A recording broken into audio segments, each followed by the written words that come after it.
اعوذ باللہ من الشیطان الرجیم بسم اللہ الرحمن الرحیم۔ میرے پیارے بہنوں اور بھائیوں، امید کرتی ہوں کہ آپ سب خیریت سے ہوں گے۔ دعا کرتی ہوں کہ اللہ پاک ہمیشہ آپ کو قائم دائم رکھے اور اللہ پاک ہمیشہ آپ کو سلامت رکھے۔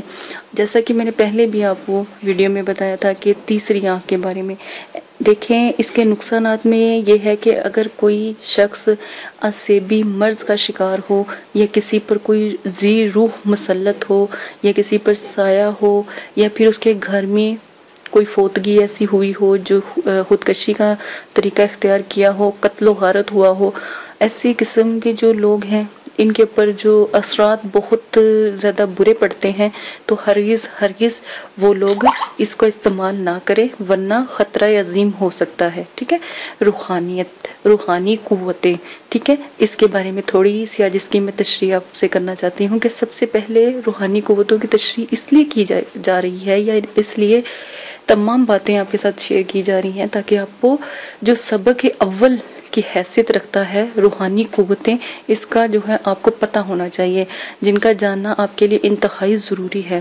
اس جو علم کا دار و مدار انسان کی باطنی قوتوں پر بہت زیادہ ہوتا ہے۔ دیکھیں، یہ ایک عقیدے کی بنا پر اس کو استعمال کیا جاتا ہے۔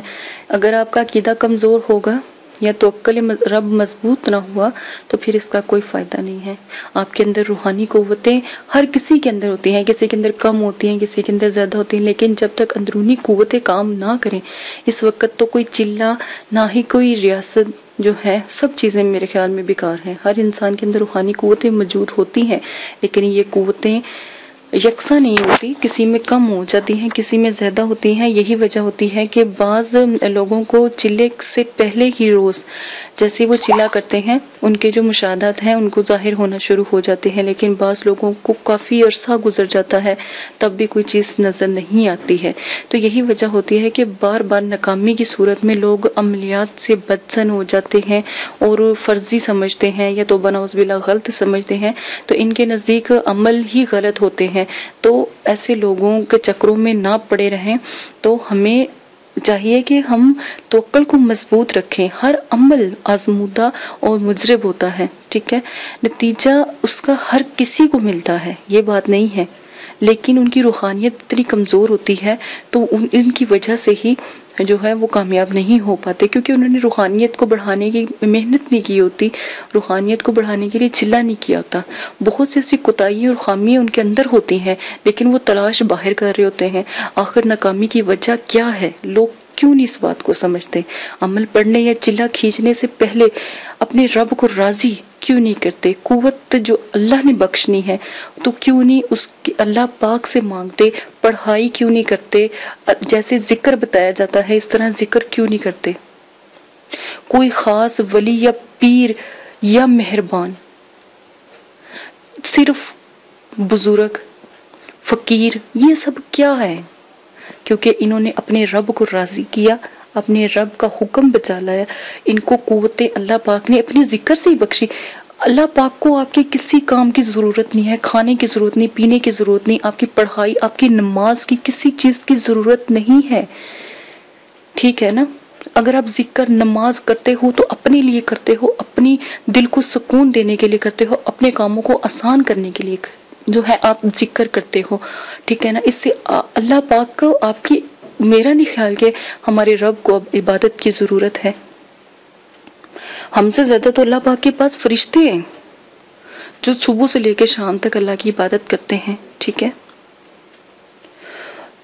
میں نے آپ کو ایک چھوٹا سا واقعہ پہلے بھی سنایا تھا کہ جو حضرت جبرائیل علیہ السلام تھے، انہوں نے کہا کہ اے اللہ پاک، آپ کو میں آپ کی عبادت کرنا چاہتا ہوں، تو اللہ پاک نے کہا کہ آپ شروع کریں۔ وہ 40 سال عبادت کی، 40 سال تک عبادت کرتے رہے، ٹھیک ہے؟ تو اللہ پاک سے کہنے لگے کہ یا اللہ، آپ کو میری عبادت پسند آئی؟ اللہ پاک نے کہا اے جبرائیل، تیری عبادت سے زیادہ جو دنیا میں رہ کر مسلمان 2 نفل ادا کرتا ہے نا، اس کے برابر ہے۔ تو آپ یہ بات، کیا وہ عبادت نہیں کرتے تھے؟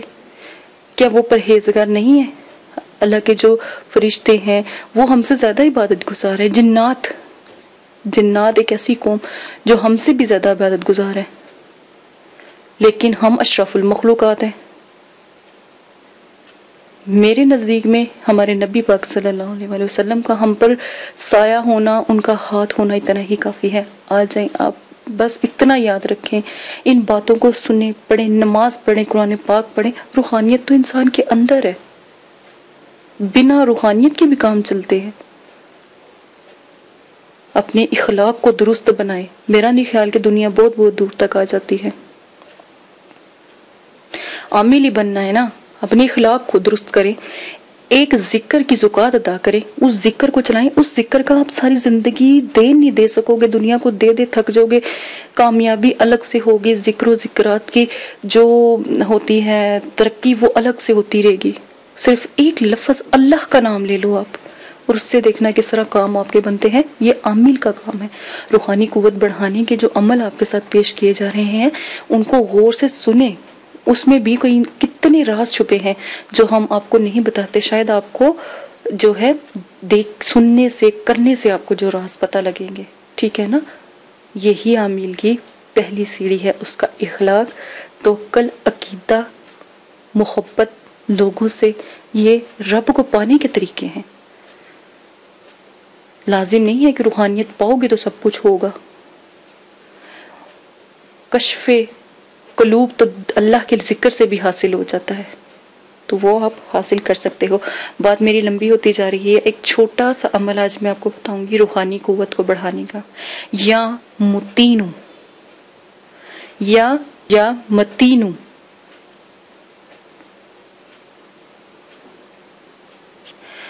ایک وقت مقرر کر کے روزانہ اس عمل کو صرف 1000 بار آپ پڑھیں، بلا ناغہ پڑھیں۔ چلتے پھرتے پڑھنا چاہتے ہیں تو وہ بھی آپ پڑھ سکتے ہیں۔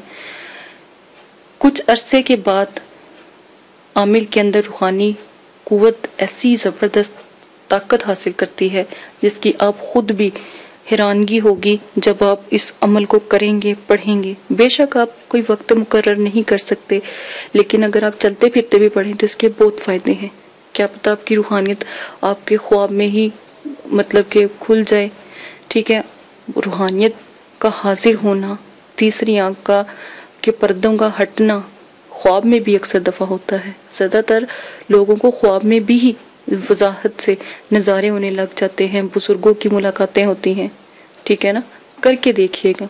ایک اور اس کے ساتھ ایک چھوٹا سا تجربہ، جو لوگوں نے جو میرے شاگرد ہیں انہوں نے جو مطلب کہ شیئر کیا ہے کہ اس عمل کو روزانہ ہر فرض نماز کے بعد 100 مرتبہ پڑھیں تو اس سے بھی بہت زیادہ فائدہ ہوتا ہے، ٹھیک ہے نا۔ یہ بھی روحانیت کو بلند کرنے کے لیے بہت پیارا عمل ہے، اس کی قدر جانیے گا اور ضرور کیجیے گا، ٹھیک ہے۔ اور ایک بات کا خیال رکھیں کہ غلطی کی کسی قسم کی کوئی گنجائش نہیں ہے۔ لفظ ایک چھوٹا سا ہے، یا متینو، ٹھیک ہے، اس کی قدر جانیے گا، کیونکہ اس سے پیارا لفظ تو میرے نہیں نزدیک کوئی اور بھی ہوگا، ٹھیک ہے۔ یا زبر یا، میم زبر ما، تا زیر یا تی، نون پیش نو، یا متینو، ٹھیک ہے۔ اسی کے ساتھ اجازت چاہتی ہوں، اپنا بہت زیادہ خیال رکھیے گا، دعاؤں میں یاد رکھیے گا۔ اللہ پاک آپ کو کرنے کی توفیق عطا فرمائے۔ اور اگر میری کوئی بات سمجھ نہیں آتی تو دوبارہ 1000 مرتبہ آپ پوچھ سکتے ہیں۔ لائک کریں، شیئر کریں، کمنٹس کریں۔ میرے چینل کو سننے والوں پر فرض ہے کہ اس کو سبسکرائب کریں تاکہ آنے والی تمام ویڈیو بآسانی آپ کو مل سکے۔ اجازت دیں، اللہ حافظ رکھیے گا، اللہ حافظ۔ اعوذ باللہ من الشیطان الرجیم، بسم اللہ الرحمن الرحیم۔ میرے پیارے بہنوں اور بھائی، امید کرتی ہوں کہ آپ سب خیریت سے ہوں گے۔ ہر عامل کے لیے ضروری ہے کہ وہ ہمزات، موکلات اور جنات اور حضرات کے اور پریوں کے اور فرشتوں کے عمل کرنے سے قبل اپنے اندر روحانی قوتوں کو پیدا کرے، اور اس سے عامل کے اندر زبردست قسم کی روحانیت اور روحانی قوتیں پیدا ہو جاتی ہیں، اور حضرات اور ہمزات، موکلات، جنات اور پریوں وغیرہ کے عملیات میں یا عمل میں انشاءاللہ کامیابی ان کو ملتی ہے، اور وہ کامیابی سے ہمکنار ہوتے ہیں، اور کبھی بھی ناکامی نہیں ہوتی۔ اور جو لوگ ان کا یعنی روحانی قوتوں کو بڑھانے کا، روحانی آنکھ کا اور باطنی آنکھ کا چلہ نہیں کرتے تو وہی لوگ ہیں جو کامیاب نہیں ہوتے عملیات کی دنیا میں۔ تو آپ سے گزارش کی جاتی ہے کہ جو ہم شرائط اور عمل میں طریقہ آپ کو بتاتے ہیں وہ طریقہ آپ اختیار کریں تو آپ کے لیے بہت نایاب ہے۔ اور اگر ایک چلے میں آپ کو روحانی قوت اپنے اندر محسوس ہوتی ہے اور روحانیت ظاہر ہونا شروع ہو جاتی ہے تو یقین مانیں آپ عملیات کی دنیا میں کامیاب ہوگے۔ نمبر 2، روحانی قوتوں کو بلند کرنے کے لیے آج میں نے جیسے کہ پہلے بھی کہا تھا کہ میں جو عمل آپ کو بتاؤں اور جو طریقہ اور شرائط بتاؤں وہ آپ لازم کریں۔ شرائط نمبر 1، جگہ بالکل پاک صاف ہو، آپ بھی پاک صاف ہو، غسل آپ نے کیا ہو، جنابت سے آپ نے پرہیز کیا ہو، یعنی گندگی سے آپ دور ہوں۔ نمبر 2، آپ جب بھی روحانی قوتوں کو محسوس کریں یا اپنی آنکھوں کو بند کریں اس سے پہلے ایک طریقہ اختیار کریں۔ طریقہ وہ یہ ہے کہ جب بھی آپ مراقبہ روحانی قوتوں کو یعنی روحانی آنکھ، باطنی آنکھ اور تیسری آنکھ کا عمل جو آپ کو بتایا جائے کرنا شروع کریں تو اس سے پہلے روئی کے 2 پھپھولے، سپنج، 2 پھوے لے کر پانی میں ہلکا سا ڈبو لیں، یعنی پانی میں ان کو بھگو لیں، پانی چھڑکا لیں اور پانی نچوڑ کر بہت معمولی سا کالی مرچوں کا پاؤڈر اس پھپھولوں پر آپ لگا لیں اور ان کو مسل کر کانوں میں رکھ لیں۔ یہ آپ کے لیے روحانیت کو اجاگر کرنے کے لیے ایک نایاب تحفہ ہے، اگر کہیں تو نعمت اور رحمت ہے۔ دونوں کانوں میں جب آپ رکھ لو تو یہ آپ کو تھوڑی سی گرمی، جلن اور دنیاوی لوگوں کی آوازوں سے دور رکھے گی اور آپ کی جو اندر کی آواز ہے وہ آپ کو دوسری دنیا میں لے جانے کا ذریعہ بنے گی۔ نمبر 3، اگر آپ نے عمل کرتے ہوئے اپنے اندر یہ بات رکھی کہ پتہ نہیں یہ عمل مضبوط ہے کہ نہیں، یہ عمل ٹھیک ہے کہ نہیں، تو کبھی بھی آپ کامیاب نہیں ہوگے۔ روحانیت کو اجاگر کرنے کے لیے روحانی اور جو بھی چلہ یا ریاست آپ کو بتائی جائے اور ذکر و ذکرات بتایا جائے اس پر مکمل توکل رکھیں۔ سب سے پہلے توکل رب مضبوط رکھیں، اللہ پر توکل، یقین کامل اور اللہ سے ایک رابطہ قائم کرنے کا سوچ اپنے اندر رکھیں تو جلدی کامیاب ہوں گے، ورنہ آپ کی ریاست اور چلہ اور عملیات بیکار ہیں۔ ہر انسان کے اندر روحانیت ہوتی ہے، روحانیت موجود ہوتی ہے، کسی میں کم، کسی میں زیادہ ہوتی ہے اور کسی میں اتنی زیادہ ہوتی ہے کہ پہلے روز ہی مشاہدات نظر آنے لگ جاتے ہیں، لیکن بعض لوگوں کی دیری ہوتی ہے، اس لیے ان کو 3 چیزوں کا مشورہ دیا جاتا ہے تاکہ آپ ان 3 چیزوں کی مدد سے روحانیت کو اجاگر کر سکیں۔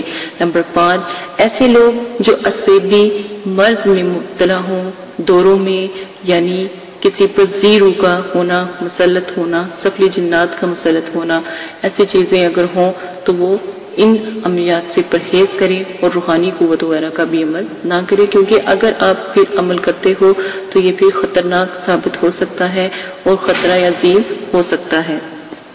اس چیز کا خاص خیال رکھیں کہ کوئی بھی مریض یعنی جس کے اوپر جادو وغیرہ یعنی جنات کا اثر سایہ پہلے بھی رہ چکا ہو یہ عمل نہ کرے۔ آگے جس طرح بھی آپ کو طریقہ بتایا جائے وہ آپ لازم اختیار کریں۔ جو عمل جس طرح بتایا جائے گا، جیسے ہی اس کا طریقہ بتایا جائے، جو ذکر بتایا جائے آپ وہی ذکر اختیار کریں گے۔ اس میں غلطی کی کسی قسم کی گنجائش نہ کریں۔ روحانی آنکھ میں اگر آپ کو کہا جاتا ہے کہ آپ لیٹ کر، اٹھ کر، بیٹھ کر آپ یہ عمل کر سکتے ہو، چلتے پھرتے یہ عمل کر سکتے ہو، تو اس میں آپ ان چیزوں کو استعمال کر سکتے ہو، اس کا آپ کو فائدہ ہی ہوگا۔